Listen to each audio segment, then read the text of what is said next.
Welcome back to Behind the Why. Woo! And today's show is a very special show because why? 100. It's our 100th episode. And man, praise the Lord that we've gotten this far. We're still kicking it. You know, I thank God for all the people who joined us in this journey. And I think about our Patreon supporters who came along with us throughout this time. I know we've gained some, we lost some. But I want to say thank you to every one of you who decided to support us through Patreon. It allowed us to get the equipment we have that we're using now to continue this journey, this message out. And I hope today's message will be something that will be significant to you, that'll help you get from point A to point B in your life. Always moving forward, striving to be pleasing to the Lord our God. Amen? Amen.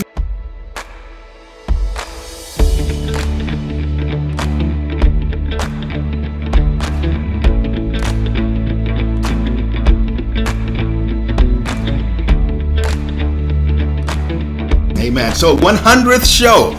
Again, before we get started, let me just say this. Thank you again for riding with us, for being our support.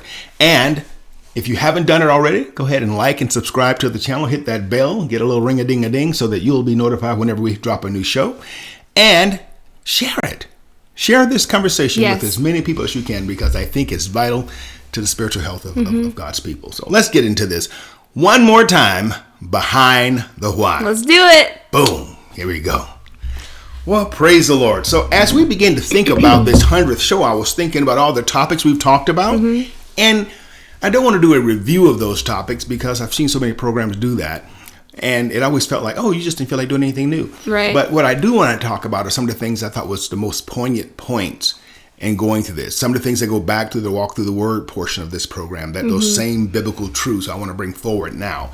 So let's talk about that. Well, first, I think we need to get this set up a minute. Go ahead. Because it's not just reviewing things that we've talked about. No. So the title of this episode, and earlier in the week I said, look out for our episode coming. Here's what happened. Let's just be transparent. We recorded an episode. Yes.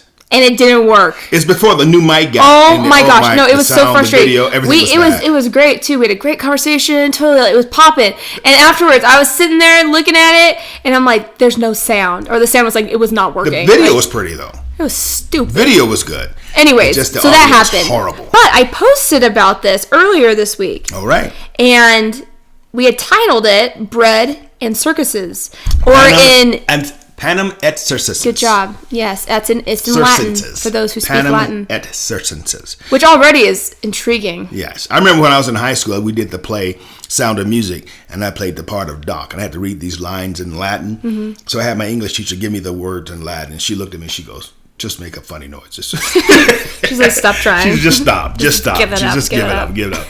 But bread and circuses, I thought that so captured the spirit of the world that we're in today. Especially as it reflects the Western world. And I got a couple of scriptures I want to share as we get started. So if you have your scripture, look at this with me. 2 Timothy chapter 4, verses 2 through 5. It reads, proclaim the word, be urgent in season and out of season, convict, rebuke, encourage with all long suffering and doctrine. For the time shall be when they will not bear sound teaching, but according to their own lust will hate up themselves teachers having an itchy ear. And they will turn away their ear from the truth and will have turned aside to fables. But you, be sober in all things, bear evils, do the work of an evangelist, do all the duties of a servant of God. And that's how I see us today, and what we're trying to do here is we try to be sober.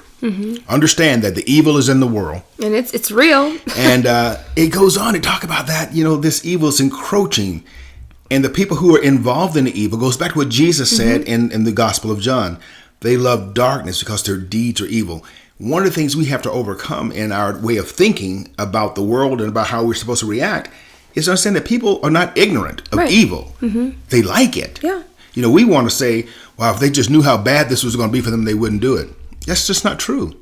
I mean, I don't know how many times I've talked to young kids about drug abuse. And I've talked to them about getting involved in drugs, and we talk about how evil it is, and they've seen it in their brother and sister. They know that is bad. But because there's something in that lifestyle that they value, whether it's to having friends, there's something that partying, they want in there. Whether it's sex, and it is this just kind of itching of the ear. It becomes worth it to them. Yeah, and so turning to something that is false because it feels good, or something that because it satisfies a desire in you at that time. I've talked to thousands of alcoholics who told me, I know this alcohol is going to kill me, but they still drink it. And so this is with the attitude that we have to approach this thing, and this as ministering, encroaching into this world of darkness, is that, we have to push into it. Right. We have to push into it because why? Because there's souls at stake. Well, it's interesting. So the Latin that you said was panem et circenses or something, bread and circuses. Mm-hmm. And it was just funny because recently we'd watched The Hunger Games again. And I just now got, right before we sat down, I was like, oh, panem. Oh my gosh. In The Hunger Games, it's called panem. But I was like, that makes sense. What a great illustration. What a great illustration. Right? And I had just watched, so the other night, Tucker Carlson had Kanye West on his show. Right. And he was interviewing him, and it was really good. But he was just some of the things that Kanye said. I was like, wow, this made me think we're really living in those times that the Bible said would happen, right? And that we've talked about, that every dystopian novel talks about, just like The Hunger Games, where you have this political celebrity elite that is trying to really just create this narrative. And it seems like everything's good. We have what we need, and it's fun, and it's entertainment, and all these things. But if you get off that narrative, it can lead to just destruction. And it was so interesting because in the interview, I really felt for Kanye. I'm like, man, this poor guy, because he claims to be a Christian, and I think by looking at his life, I'd say it looks like he has had an encounter with the Lord. Right. But he is grappling or in that battle of that celebrity world, but no, he knows that leads to death. Mm-hmm. And in the process of him standing for truth in different things, whether it's his pro-life stance or saying, I want to live for God, he's lost everything. And he's lost his family. Think about it. And I'm like, shoot. And the Bible tells you that in John 15, that God takes a branch that he cares, that he sees is producing fruit, and what does he do? He prunes it. Right. So when God cuts these things back in Kanye's life and in your life and my life, he's not doing it to destroy Kanye. He's doing it just to make sure that Kanye survives. Mm-hmm. He's doing it to make sure that Kanye is strong. Because if Kanye, and this goes for all of us, if Kanye survives, then he's in a position to save his children. Right. And even his ex-wife, to bring her and those in his circle. But if he collapses and falls and goes back to that lifestyle, they're all lost. And what's so interesting is, though, because just looking at him as an example, I was like, you can see that there is a battle taking place. And there's this battle of wanting to completely get rid of that Judeo-Christian ideal to get people just kind of numb to the evil that we live in and to accept it and eat your bread and be entertained. Be entertained. And that's what we see now. And that brings us back to thinking of Hunger Games, thinking about the original gladiatorial sports and the environment in which they lived. Which brings me back. How do you say? We're going to circle back to that. Homage to what was her name? Jen Psaki, was it? Psaki, that's it, Jen Psaki. But it comes back to the idea that where we are today, and what we have now is we have a government tell us to sit down, shut up, be satisfied, eat your bread, and be entertained. Seriously. And little by little, I see society eating the bread. Little by little, I see society being entertained. And looking at the evil that's going on, just like the people in the Capitol. I mean, they knew that killing kids were wrong. But we look at it and we go, oh, it must be okay because the headship says it's right. In this case, President Snow. But in the sense of the real world, we see our government leaders pushing in a certain direction. Right now, we had Roe v. Wade turned by the Supreme Court. And since that time, our sitting president has been striving. He just signed an executive order trying to get abortion legalized in all the states, can take it away from the people. Why? Because there's evil in the land. And something that Jesus said is that they are of their father, the devil, and they'll do the deeds of their father. And that's the problem. So when we look at people's hearts, we need to start thinking about, okay, what's going on here? Why are things happening? Why are they going back to behind the why? Why are they saying to me the things that they are saying? Why are they doing the things that they are doing? And the reason is because their deeds are evil, because they observe their father, the devil, and they're going to do his deeds. So we're going to talk about bread and circuses, life in the arena. Here we go. Yeah, looking at examples of, just like you say here, the Greco-Roman world. I think it's such a great thing to look at and study. It's historical. It happened, and here we are in the West. And we're just kind of following the road of history, And one of the things they do today is they try to erase or make us ignorant or blind to history. Right. And what we have to understand is that history happened, and there's an old saying that those who fail to learn from history are doomed to... And we're repeating it. Repeat it. And here we are again. We just repeated it in the 21st century. Right. So our technology is better, it's more advanced. We have color TVs and screens everywhere, and we have rapid transportation. But in a lot of ways, we are just repeating the mistakes and errors of the Greco-Roman world. Mm-hmm. And so let's look at this. There were certain things... I wrote this as a note to remind us. So let's read this, and I'm going to give you a quote from C.S. Lewis. I want you to chew on that for a minute. This is what I wrote earlier. As the Greco-Roman world served as a foundation for all Western society, its devolution into dishonor and degradation also serves as a warning to the ills that stand to destroy the West today. Mm-hmm. There were several interwoven reasons that led to the fall of the Roman Empire, and we're going to discuss those reasons here in a minute. Mm-hmm. And so now, with that thought in mind, that we are built on the foundation of the Greco-Roman world, we are the West, and we began to experience some of those same ills.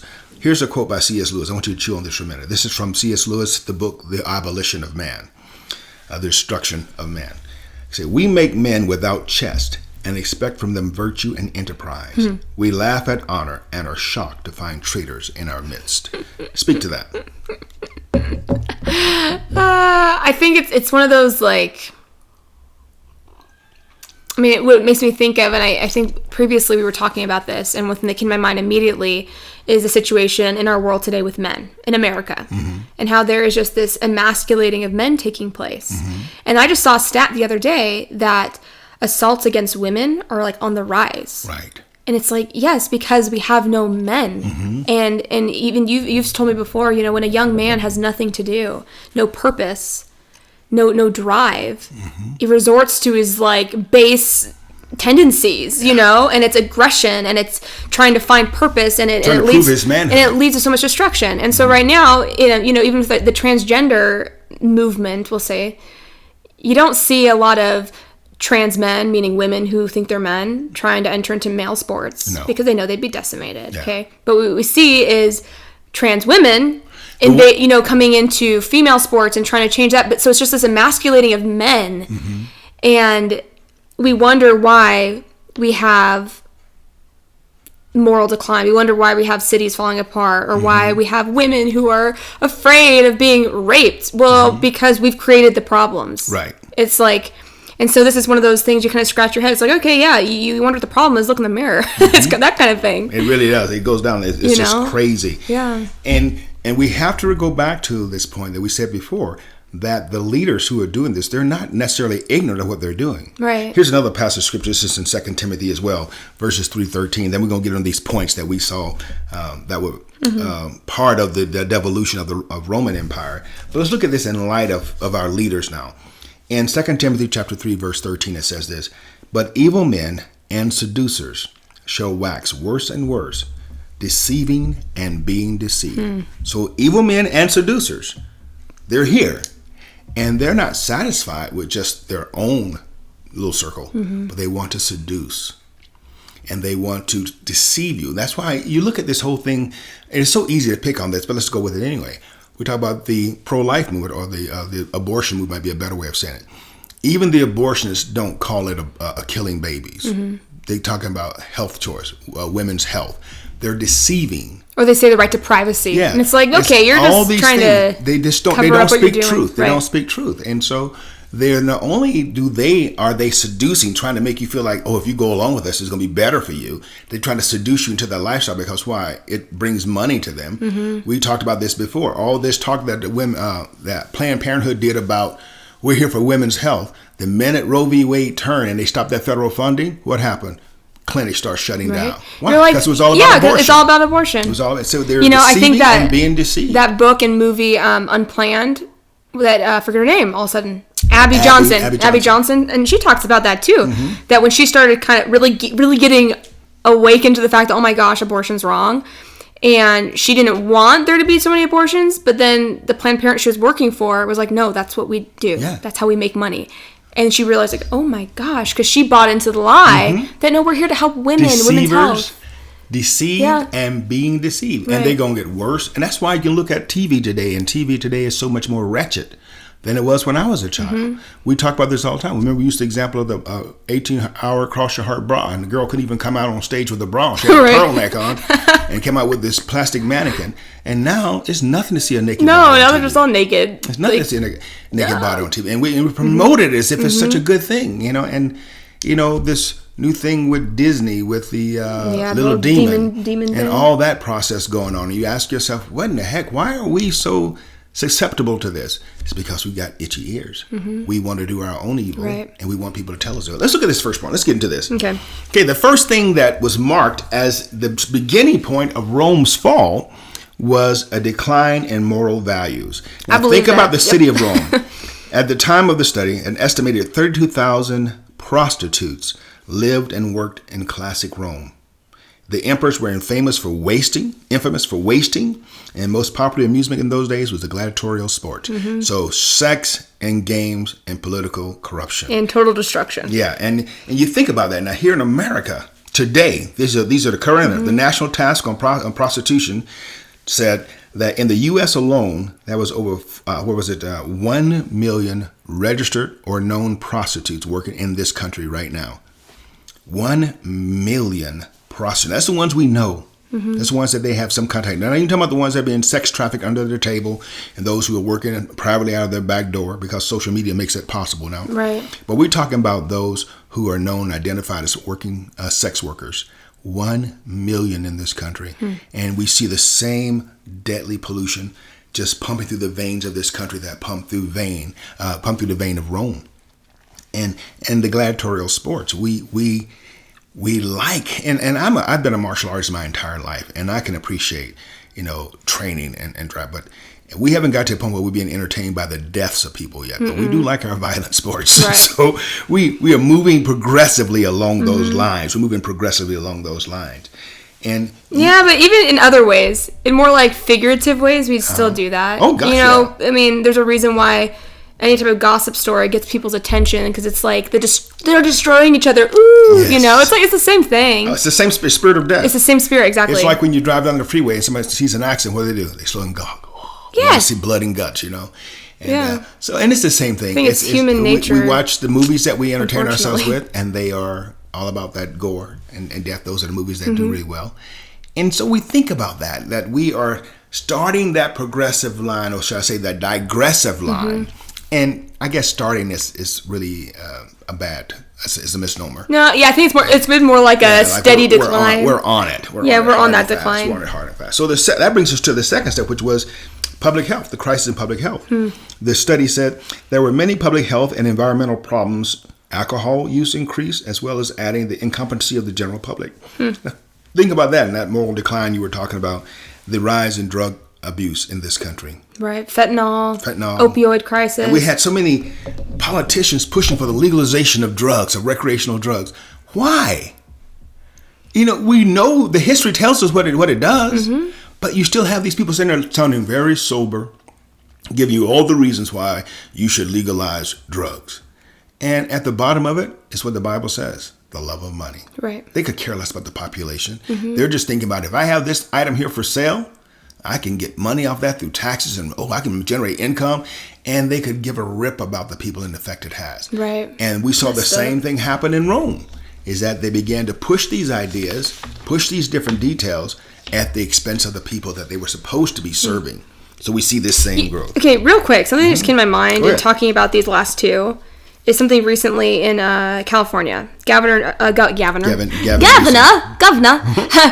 Newsom, how he was, had all these billboards about abortion, and he's quoting Jesus. Oh, gosh. He says, basically, love your neighbor. Right. Trying to justify abortion. And I was like, this is the problem, too. And it makes me think about that verse you shared out of Timothy. These people who are deceived, and they're deceiving others. And they're even willing to use the words of Jesus Christ. I'm like, oh my goodness. To justify murder and selfishness. And, that always follow the money trail. There's something there.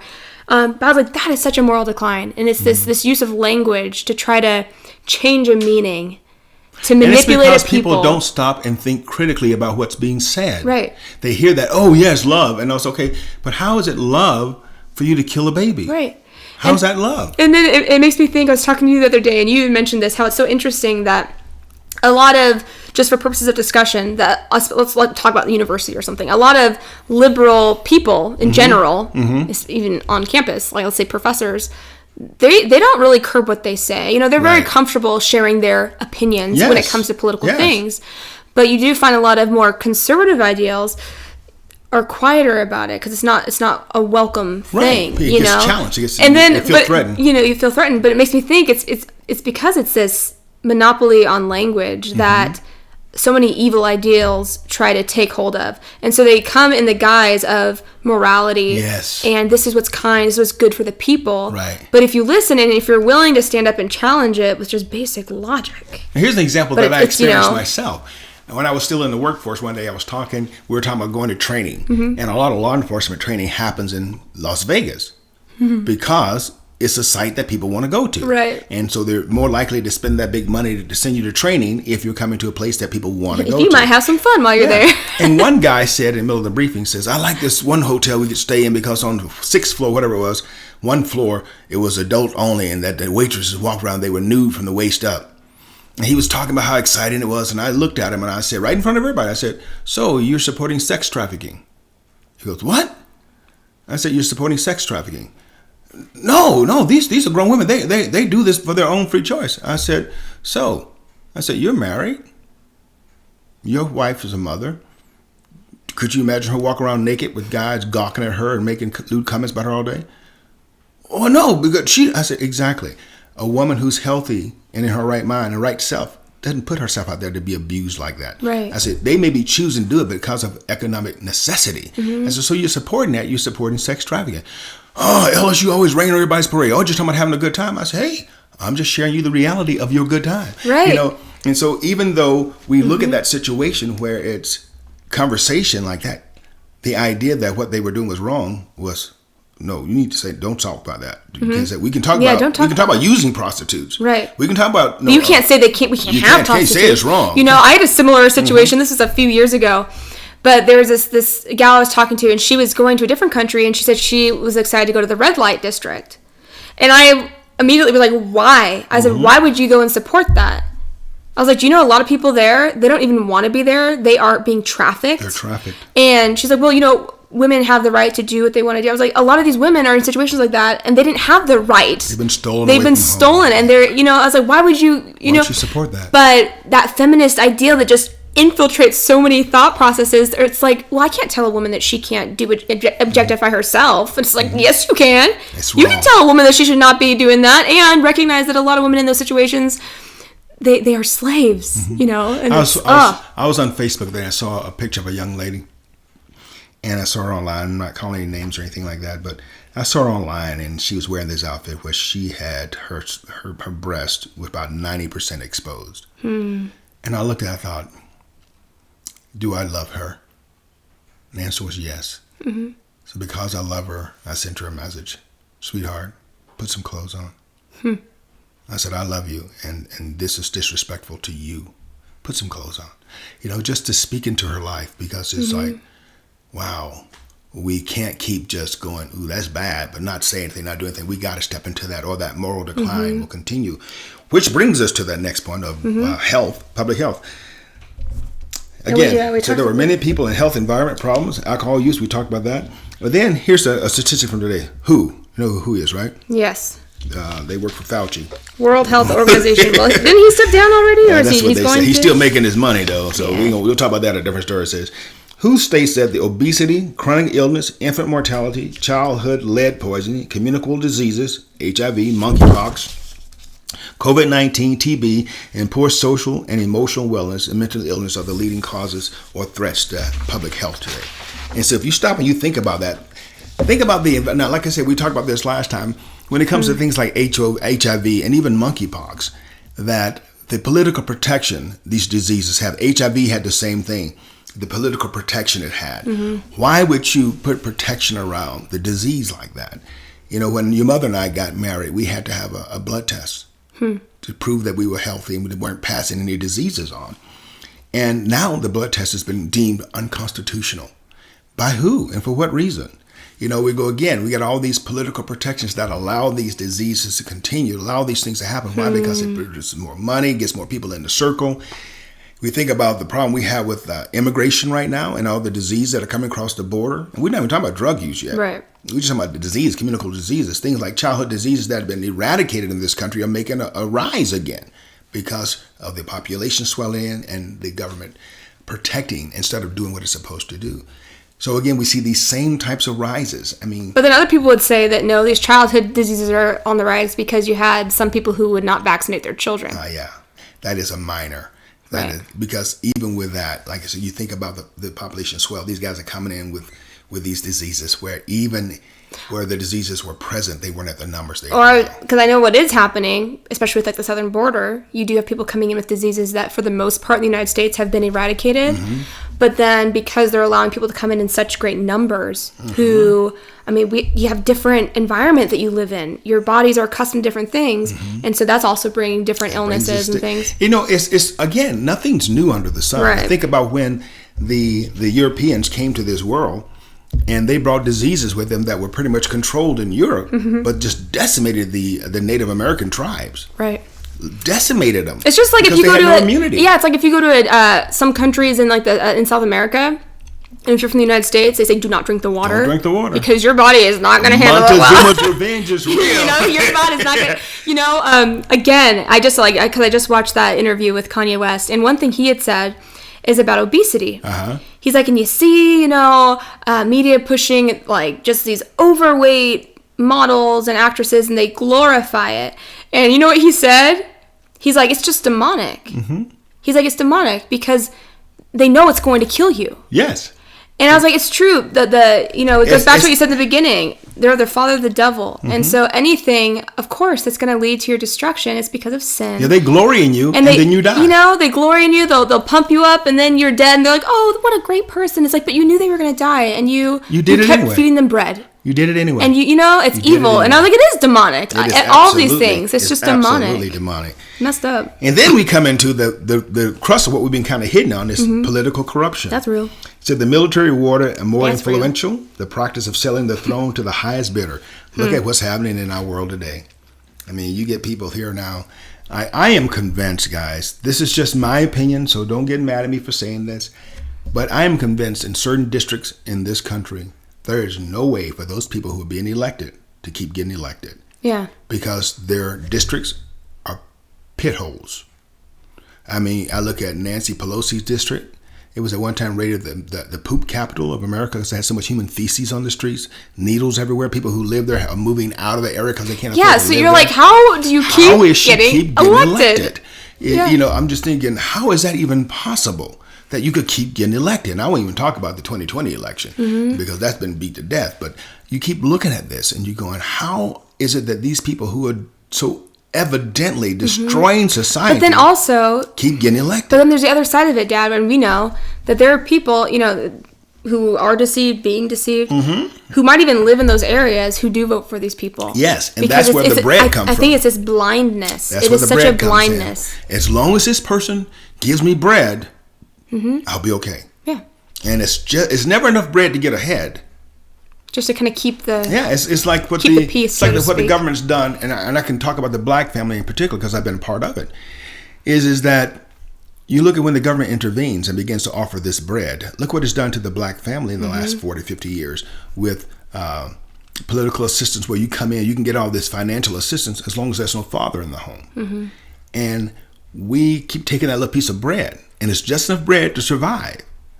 However, the cost to our families is detrimental. Right. Our communities are devolving. When I grew up in the black community in the South, it was not uncommon at all for us to sleep with our doors unlocked, even with our doors open in the summertime.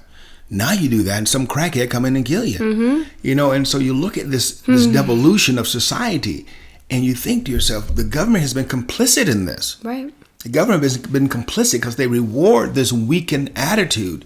And we see this same thing happening now. So that's just another facet of political corruption. It's not just that they're buying offices. It's how they use their office to destroy the people they're supposed to be taking care of, supposed to be helping. And this idea of the government that's supposed to come along and take care of all your needs. It's again, I forget the girl's name. She's a black actress. She used to be kind of heavyweight, but she lost her weight. I think she played the mother in the movie Precious, if I've got the right one. But she talks about her husband. Monique. Her husband was her agent, and he tells a story about when he was going in. They were because she got kind of canceled for a while. Mm-hmm. And he was talking to the agent. He goes, well, just let me, I'll take care of your family. I'll do this. And he looked at the agent. He goes, okay, we can sign this contract on one condition. This, yeah. He said, what's that? Tell me what man is taking care of your family. He goes, excuse me? He goes, exactly. He said, this is my family. It's my job to take care of my family, not your job to take care of my family. And what we've done, we've lost that. Mm-hmm. With so many people now grow up with the idea that, I'll get up, have a baby, and the government gonna give me money for a house, give me money for my food stamps. And there's no urgency. So we have women with, and I'm not knocking the women because it takes two people. Both this deception works on both sides. But we have a woman with 4 babies with 4 different men. And we're thinking, and no, that's not a justification for abortion. That's a cry out for abstinence and moral strength. So it's not, we don't take a drug so we can keep sinning. That's not what we do. No. So, but the point is that this moral degradation is so much deeper than just an office or being bought an office, somebody buying away an office. It's what trickles all the way down. Mm-hmm. You saw how things came out during the COVID, right? Where you could have liquor stores open, but churches had to be closed. Mm-hmm. Planned Parenthood could be open, but churches had to be closed. And you go, wait, how does this work?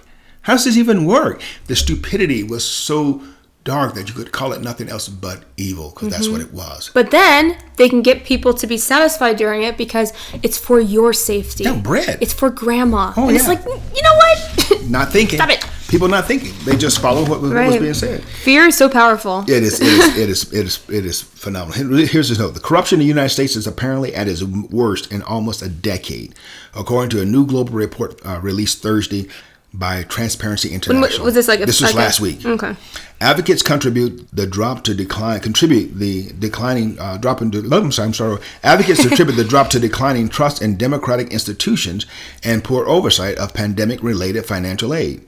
In the annual Corruption Perception Index, the CPI, the United States fell to a low of 67 out of a maximum possible score of 100, down from a high of 76 just in 2015.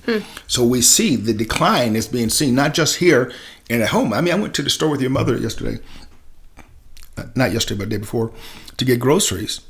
And we were sitting there. We spent twice as much money, got half as much food. And I was like, this is ridiculous. Mm-hmm. This is ridiculous. The cost of things have gone so crazy. And we have to stop and realize that the cost is not going up just because these things have been made to happen. Mm-hmm. You have to go back and think, okay, what was life like just 2 years ago? This is not the same America it was 2 years ago. We've changed so drastically in just these 2 years. It's so funny. I keep seeing reports that a recession is coming. But from the White House, you keep hearing, there's no recession. We're doing great. We're stronger than we've ever been. Like, yep. Exactly. That's what you say. One Which of these reality? Things, exactly. One of these things is not like the other. Something's not But working. eventually what has to happen is that we as people have to rise up and say, you know what? I'm not buying it anymore. Mm-hmm. I'm not buying it. We're going to have to make the buck stop. You got to make it stop right here. You know, and I think part of this, so I appreciate people who just stand for their conviction because we really need to, you know. Yes. I honestly just can't imagine like a revolution where we're going to take America back. I'm like, I don't know how that'd work in our system today. What's her name? Christy Gabbard, I think it was. She was talking about the attack on the American, the Hawaiian girl with the little white streak on her hair. Oh yeah, Gabby. Was it? It's not Christy. I thought it was Christy. Well, she's but one it is from Hawaii. Gabbard. Yeah. She was talking about, she goes, why is it that this White House is so afraid? What are they so afraid of? And she said, and you listen to them talk, and they tell you, just sit down and shut up and do like we tell you. Do not challenge us. Do not disagree with this president. If you disagree with this president, you are an enemy of the state. And she goes, what is it that they're afraid of? And then she read the words of Thomas Jefferson as it related to the Second Amendment. She said that, and this is not going to be a direct quote, guys, so bear with me. She said, quoting Jefferson, that at any time a government gets to be so desperate that it needs to be overturned, that the people need to rise up and overthrow that government. Mm-hmm. It is the right of the people to have a government that is of the people, for the people, and by the people. And that is what this government is afraid of. Right. This government is afraid that the American people will rise up and say, This is not what we bought into. This is not our heritage. And I feel like that's the necessary thing to happen. I just can't imagine how it would happen with how corrupt our system is. One of two things will happen. By God's grace, we will have a revival. And, yes, and Jesus, the church please, will Lord. rise up. And that's what we need to happen. A lot of times go to the church itself has to get back on board. The Right. church itself has to get back on board and start preaching the gospel and get away from this social gospel and this ethnic gospel and start preaching the gospel of Jesus Christ that says you must be born again. And the gospel that says that unless you can take up your cross daily, to die to yourself daily, that means live unto God and not unto yourself. Live for the purposes of heaven and not for this. Right. When we start striving to glorify God as a body of people, when my people who are called by my name shall turn from their wicked ways and cry out and repent. The Bible is very clear on that we need to turn to God. And that's when God will hear from heaven. But it starts with us. Right. It's like Hailey Bieber, Justin Bieber's wife. I don't know her.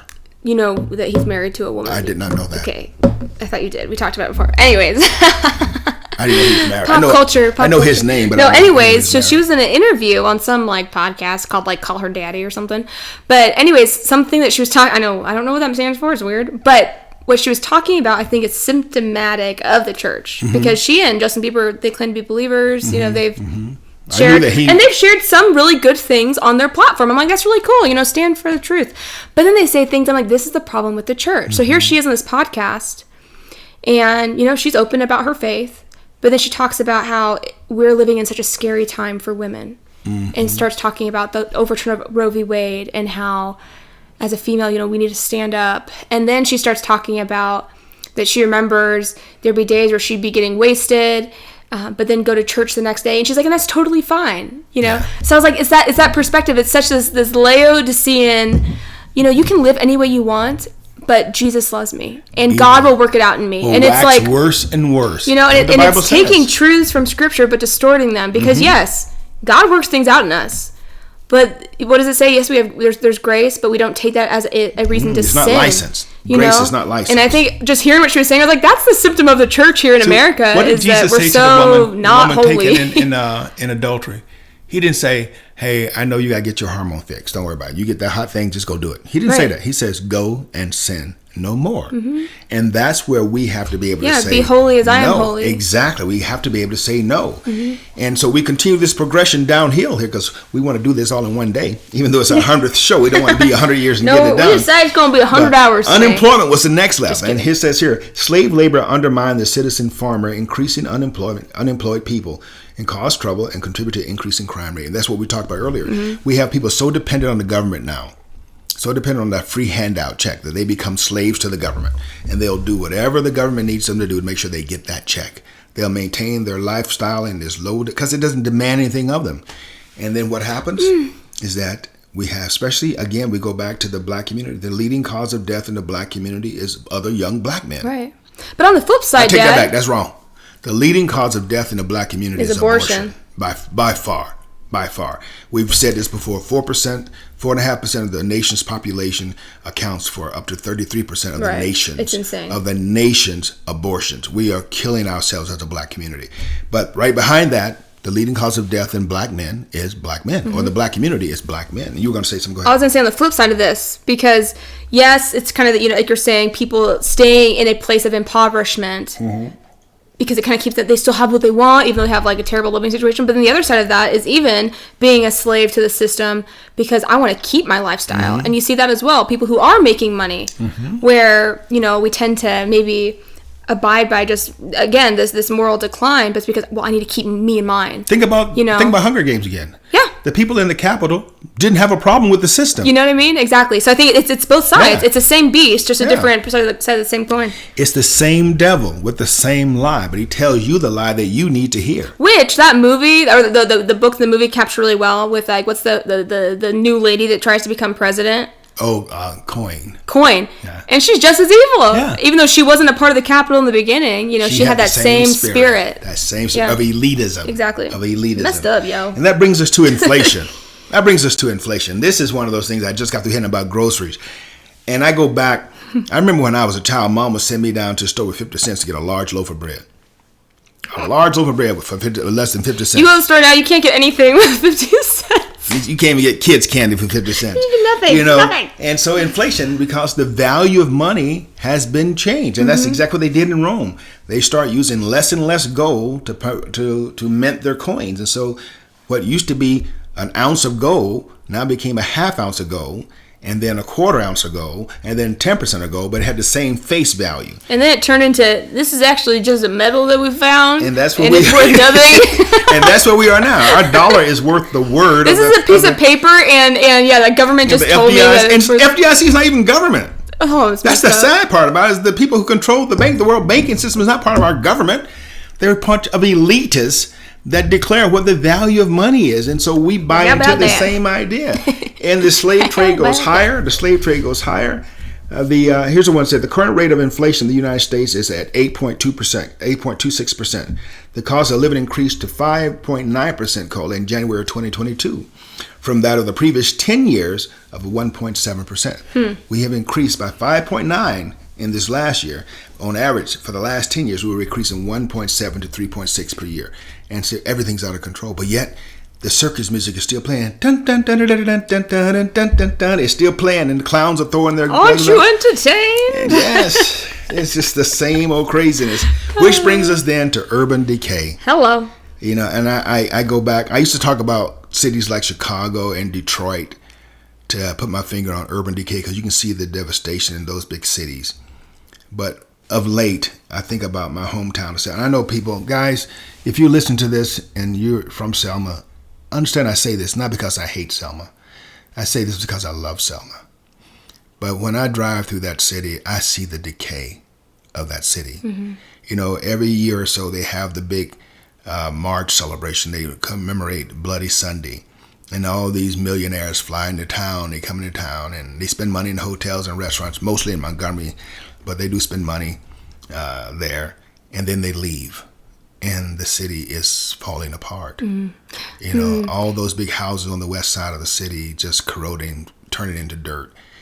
The roads are so ripped up and torn up that you can't drive on them. It's like just tore up, and yet they keep giving bread. They change the name of the streets, but they don't fix the streets. Right. Remember that coffee place? I bought coffee from them. It's called Revival Coffee. Revival Coffee. That's and they're local in Selma. And which I was surprised. I was like, what? Too. But it's so cool because I found their video on YouTube. And his heart is beautiful. The owner is a believer. And he was kind of saying the same things, that he says, Selma is ripe for a revival. Is basically what he's talking about. And that's his heart for it. And I was like, it has to be a revival of God, not a revival of the white church or the black church. It has to be a revival of God's people. Everything goes back to that, huh? Yeah. Everything. Because it goes to what we were talking about before, this enslavement. If the government, if the powers that be keeps us separated, then they have the ability to control us. Because now my energy is not forced on trying to change the system. No, I'm killing you. I'm forcing my energy on you. Right. And so as long as they can do that, then they can control us. The thing that made the civil rights movement so powerful was the fact that everybody got involved. I know the powers that be now try to tell this lie like it was only the black folk, only the black folks been oppressed, only black folks worked. That's not the case. If you look at go to the original Eye on the Prize, not the new one they released, but the original one. It was documentation of the civil rights movement. Yeah, PBS. Just watch it. Don't add commentary. Just see who's involved. See who's working to make the change, and you'll see there was black people, white people, there was male, there were female, there were Christians, there were non-Christians. There were people who got together as Americans and said, this system is evil and it's wrong.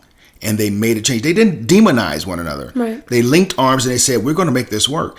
And as long as we today are fighting with each other, believing this lie like Black Lives Matters, and all of a sudden that, that lie that came out behind that, I'm not talking about black people, I'm talking about the organization called Black Lives Matter, that where you couldn't even say all lives matter because that was somehow a threat. That's hateful. And so if they can keep you divided, then they can destroy you. Right. And that's where we as people have got to come back. So urban decay led to the destruction. And then we move on from urban decay to inferior technology. And it's funny to think about the question of technology in ancient Rome. But if you look at the archaeology of that time, they were pretty advanced. Oh, yeah. I mean, the stone that they used, the concrete they use now, is stronger than anything we have today. They had indoor plumbing. Plumbing. Their version of it, which is pretty cool. Yeah, they had indoor plumbing. It worked. Not like in Europe. By the time they got to Europe, they were nasty. People were pooping in the corners of the room and peeing in the hallways. Yeah, no, ancient Rome. And they wonder why so many European, all those plagues, y'all were nasty. Y'all were nasty. That's why. You needed Clorox wipes. To clean up something. You know what I'm saying? And so we see all that. And we see right now is that, even now in America, we're starting to become more and more of an import nation than export. Right. We're importing a few. We're going to soon be starting to buy our technology from China since they're stealing everything we got. So, we become dependent on other nations. We become dependent on nations who have their hearts set on destroying us. And we see this happening over and over and over again, and we do nothing about it. And you see the liberals, they talk about the military. And we have a tendency, and I've said this before, that the liberals hate the military. They don't hate the military. What they hate is the military that they can't control. Yeah. And just like they don't hate guns. No, they just hate guns that they can't control. They hate guns that they don't have. Yeah. At the same time, where they're telling you that you shouldn't have a gun, they have hired guns all around them. Right. And then I'll bring this subject to people, and they'll talk about that, and they'll say, yeah, but they need protection. I'm like, more than your child? So your wife and child can walk down the street, get raped and mugged, but those guys need protection, even though they got Secret Service around them 24 hours a day. They need guns, but you don't. Your neighborhood is the one that you can't go to sleep in because it was the one neighborhood where the kid had to sleep in the bathtub because gunfire going off all night long. We have got to realize that we are the people, especially the people of God. While this nation is still somewhat free, we have to step up. We have to step up. We have to do these things that God gives us opportunity to do, or we will lose these rights. Right, before it's too late. Just like, so many different leaders from the past have said that the way America will really destroy itself is from the inside out. Because we were such a strong nation, and now we see that weakening, and it's like, man. The corroding, where the nations around the world are laughing at us. Yeah. Just like Rome, finally, I think it was in 476 AD, I think it was, right around there, that Rome actually fell. And what we find is that even though those long-term foes, the Germanic tribes, came in and defeated Rome, it wasn't the German tribes that defeated Rome. It was Rome's arrogance and Rome's lack of preparation from the inside.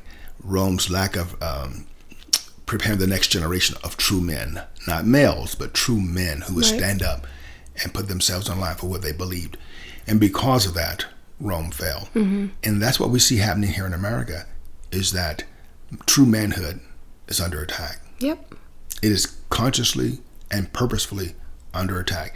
Even while Hollywood still produces these movies of these great masculine archetypes, they come out and they preach against men. And behind what you're saying, it's at the core, the attack is against Judeo-Christian ethic and manhood. It's the family. Right. Yeah, it's the breakdown. Even with women, you see this perversion of women. I don't need a man, and all this, and it's like all this pushing of homosexuality, lesbianism, and gay, bi, trans. It leads to nothing. It leads to destruction. It is by its very nature. It is self-destructive. It will destroy itself by its very nature. You can't ignore that without totally destroying yourself. So we do need a revival. So we've gone quite a while today, but this has been our 100th show. We want to talk about some of those issues. But I really wanted to just say again to our audience and to you for joining me in this journey. It's been a good ride. Come on, give me some. It's been a good ride. Not every daddy gets to ride with his daughter like that. And so cool. That has been a blessing for me. And I hope this has been a blessing to you out there as we remind you once again to get behind the why. Now, before we go, I got a special announcement. Do you? Yes. Just here recently, the Lord has directed us, and we are going to be launching a new ministry. A ministry called Passion of Christ Ministries. It'll be a church located here in the Treasure Valley. We'll be giving you more details on that as it comes closer to that date, but sometime between now and spring we'll be launching, and we expect to just see God glorified through us as we begin to build and do the things that the Lord would have us to do. So if you have any questions about Behind the Why or PCM, Passions of Christ Ministries, hit us up with a comment in the comment section below. And remember to like and subscribe, and look to join us again the next time as we get Behind the Why. Woo-hoo. Peace. All right. God Peace. bless you.